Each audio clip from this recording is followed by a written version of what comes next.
जोंनि फैगौ जि उपनिर्बाचन बे निर्बाचनखौ जोङो बे बाराव एसे बेतिक्रम हिसाबै लादों आरो बेखौ जों एबार जलेन दैमारिनि हाबा होननानै लादों आरोखि दा फैगौ समाव जलेन दैमारिया जोंनि आसामनि गेजेरावनो बांसिन भट जोङो मोनसे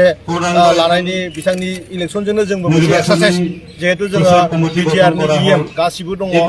आरो स्टेट लेभेलनिफ्रायबो गोबां मिनिस्टारफ्रा जोंजों जगदान होगासिनो दङ एखेलेगेनो खामानि मावगासिनो दङ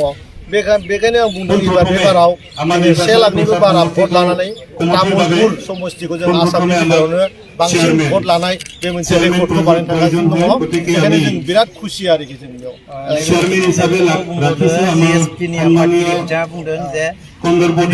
बिजाथि माबानायाव सायख'नायाव बिथांमोनखौ लिङाखै होननानै बुंदों जे मित्र आं खोथाखौ बिटिआरनि इएम हिसाबै बुङा आं इन्डिभिजुवेलि जुदि बुङोबा जोंनि दिनाव आरो जिएसपि गैलिया गतिके बे जिएसपिखौ लानानै जों ओरैनोबाबो माने बार्डेन बायदि मोनसेसो फिलिं खालामनाय जादों गतिके जों ओरैनोबाबो जों गोजानो बिजेपि आरो इउपिपिएल आरो एजिपि मिलायनानै जों बिराद स्ट्रं दिनैनि दिनाव जोङो जिएसपि गैयाबाबो जों कम्फर्ट लेभेलाव दङ होनबा नोंथांमोना जिएसपि जों नांला होननो बुङाखै जों जिहेतु बिटिआरआव दासिमबो जिएसपिआ जोंजों सासे इएम हिसाबै इएम सासे दङ गतिके दानि जि बिसोरनि डिसिसन 16 तारिखहालागै मोनसे अपसन दङ 16 तारिखआव जुदि बिथांमोना थिखोनानै लायोबा अब्ला खिथुनि जि माने जिएसपि जों थानाय जि रिलेसन बे रिलेसना कन्टिनिउ जागोन आदारवाइज जुदि माने बिथांमोना जुदि थिखोनानै लायाबा बेखौ जोंनि इउपिपिएल आरो बिजेपिनि जि दैदेनगिरिफोर दङ एबा जोंनि सिएम बिथां दङ बे सिएम बिथाङा बेखौ राजु बर' सान्दा बसुमतारी अजय बर'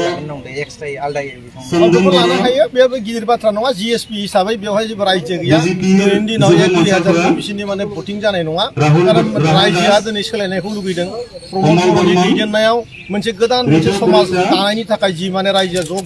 ज' जाजाय जादों बेवहाय बयबो बोलो होफादों प्रमद बर'नि साननाय हनायखौ मोगथां महर होनो थाखाय बिटिआरनि गासिबो रायजोआनो दिनै माने ज' जानानै दं आरोखि नैबे समाव बिथाङा बुंबावदों थाबैनो जे प्रमद बर'नि सरकारा बायगोन बेवहाय आरो बाथ्रा बिजेपि आरो इउपिपिएल जों बिदा फंबाय न'खरसे जानानै जों संसार खुंगासिनो दङ बेवहाय बेबायदि बेक्तिगत लाभालाभनि थाखाय गावनि राजनीतिक सार्थनि थाखाय बेबायदि गोदाव सोराव खोथाखौ बुंनाया जोबोद गोरलै बाथ्रा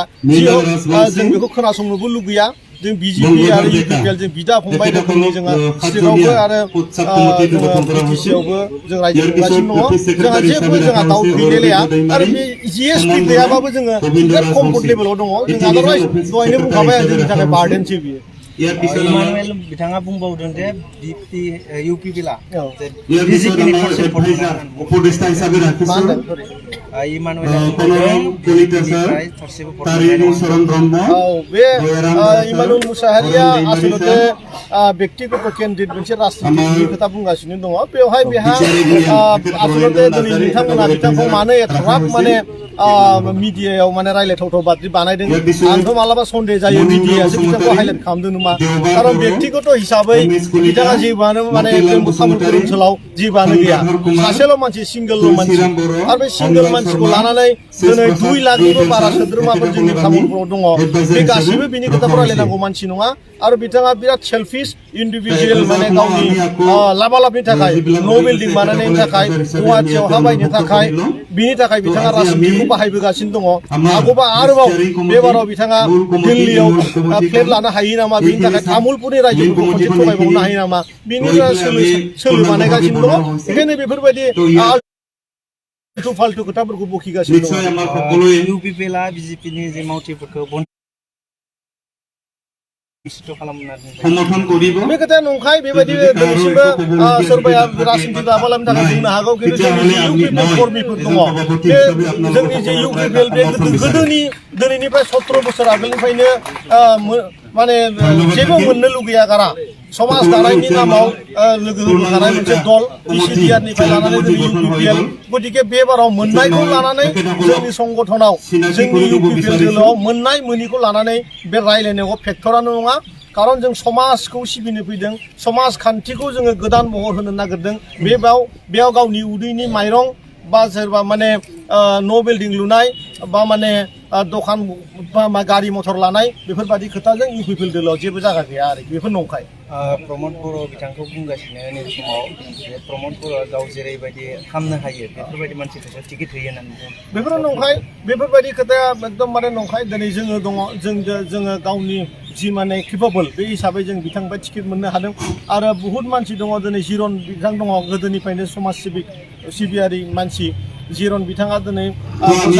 नामदांखा मानसि गासैबो रायजोआनो बिथांखौ अनो गासैबो रायजोआ बिथांखौ सिनायो बिथाङा टिकेट मोननांगौ जग्य जों मिथिगौ बेनिखायनो बिथांनो होदों दिनै जलेन दैमारि बिथाङाबो बेसेबांबा गोबार समनिफ्रायनो रायजोखौ अनबोनाय रायजोनि समाजनि खामानि मावबोगासिनो दङ बिथाङा दिनै प्रमद बर' बिथाङा दिनै बिथांखौ बबेनिफ्रायबा थिखोना लाबोनानै गावनि पार्सनेल बेनिफिटनि थाखाय दिनै जलेन दैमारिनो टिकेट होआखै जलेन दैमारिखौ तामुलपुरनि गासैबो रायजोआनो मिथिखागौ बिथाङा समाजजों थाफाग्रा सासे सुबुं होननानै गतिके बेयाव रायजोआ रोखा हमनो हाखायो जे प्रमद बर' बिथाङा सोर मानसिखौ दिनै टिकेट होदों आरो इउपिपिएलआ जि दानाव मा मावो दिनैनि दिनाव इउपिपिएलआ गोबां रोखोमनि खामानि नुथायाव गोबां मावनो हायाखैब्लाबो दिनै फैगौ जे 4 मास बेनि गेजेराव मोनसे बांग्रि बायदि मोनसे खामानि जानो थांगासिनो दङ दिनैसिम बिटिआर सरकारा बिटिसि सरकारा लाफेरनो हायै डिसिजन जायखौ जोङो 2,000 कोटी टाका बाहायनानै अमानि फार्मिं मोनसे जोङो पिक मिशन लादों जेरै 200 क्रर फैसा लागायनानै पटारि फार्म लादों बेनो बयनिसायबो देरसिन आसनि बिनि आगोलाव न'खर फोजौनायनि नामाव न'खर फोथांनायनि नामाव बिटिसिआ 17 बोसोर जालांबाय रावबो खिन्थु खामानि मावामोन बे मोनसे खामानियानो थांनाय 17 बोसोर मावनायनि सायाव जानानै दङ आरो आं बाकिखौ बुंबावथ'ला फिसारि डिपार्टमेन्टआव जोङो न' फिसारि जावना होनानै जोंनि जे माने रायजो राजाफोर दङ बे रायजो राजाफोरखौ आर्थिकभाबै स्वाबलम्बी खालामनो थाखाय सुबिदा होनो थांगासिनो दङ जोंनो प्रधान मन्त्रि मत्स्य योजना होननाय मोनसे मिशननि दारा जोङो रायजो राजाफोरखौ जोङो ना फिसिनानै स्वाबलम्बी खालामनो सुबिदा होनो थांगासिनो दङ जोङो ना फिसिग्राफोरखौ बाय मटर साइकेल उइथ आइसक्रिम होनो आइस बक्स होनो थांगासिनो दङ आरो 1000 साइकेल उइथ माने केरियार माने खिथु उनावहाय ना लाग्रा मोनसे बाकस जोङो माने बानायनानै मेकानिकेल बानायनानै जोङो जोंनि ना फिसिग्रा जि माने बिटिसिनि रायजोफोरखौ बिसोरनो होनो थांगासिनो दङ बे बावैनो नभेम्बर मासावनो मोनगोन आरो अलरेडि जोंनि सरकारनिफ्राय जोङो फिसारि डिपार्टमेन्टखौबो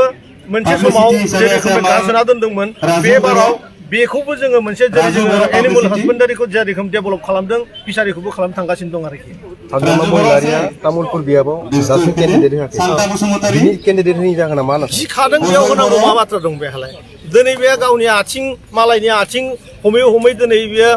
गावनि दायखौ दोनखोमानो थांगासिनो दङ प्रमद बर'नाव बहुतबार आथिं हमफैबाय आनजिल जोंखौ सिन्थाय आथिं हमदों आंखौ सिन्थाय बहुतबार फन खालामदों आरो इउपिपिएलआव माने गावखौ जगदान खालामनांगौ होननानै बुंगासिनो दङ दा गतिके बे बारावलाय आरो जों बिथांखौ सुबिदा होआ बिथांखौ जों जेलाव हरनो थाखाय जों लाहार फाहार खालामगासिनो दङ आरो बिराद थाबैनो जों बिथांखौ जेलाव फाथायहरगोन बे एकदम निश्चित आरोखि जोंखौ दिनैहालागै जेब्लानिफ्राय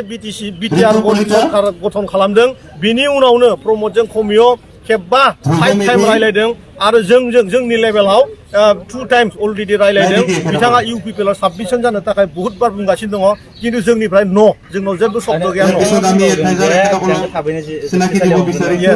नाथाय बेसेबांसिन दिननि गेजेराव बेयाव मोनसे प्रक्रिया दङ जा माने आयेनखौ जोङो दिनैनो गोदोनायाव हमनानै दिनैनो बिथांखौ जेलाव थिसनहरनो हाया आयेना नोंथांमोना मिथिखागौ एनआइएआ नांनानै दङ बहुतबार एनआइएआ क'क्राझाराव इनभेस्टिगेसन खालामगासिनो दङ एनआइएआ गावनि इनभेस्टिगेसनाव फाइनाल स्टेजाव मोनहैगासिनो दङ थाबैनो नोंथांमोना मिथिगोन जे हाग्रामा महिलारि बिथांजों लोगोसे आरो 100निबो बारा मानसिया जेलाव हाबनो थांगासिनो